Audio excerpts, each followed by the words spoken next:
G7 nations have failed to agree on a proposal by Britain for sanctions against Russia in the wake of a deadly chemical attack they say was carried out by Moscow's ally, Syria. Italy's foreign minister said the group did not want to back Russia into a corner and preferred dialogue. US Secretary of State Rex Tillerson has moved on from the G7 meeting in Italy and has arrived in Moscow for talks.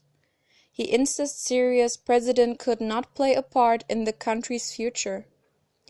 The G7 meeting in the Italian city of Lucca followed last week's chemical attack on the rebel-held Syrian town of Khan Sheikhoun that left 89 people dead. Syria denied the attack, but the US then carried out a retaliatory strike, firing 59 cruise missiles at a Syrian airbase. The two-day meeting of foreign ministers was aimed at hammering out an unfight approach to Syria before Mr. Tillerson headed to Moscow. But divisions arose as UK Foreign Secretary Boris Johnson proposed sanctions against Syria and Russian military figures over the chemical attack.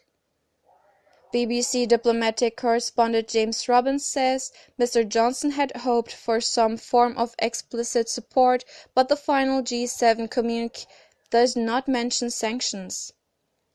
Italian Foreign Minister Angelino Alfano said ministers want to engage with Russia.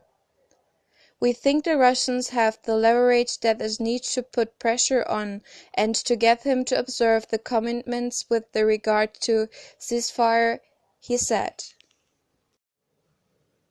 Mr. Johnson denied he had suffered a defeat, saying there was support for sanctions and further evidence of the chemical attack were gathered.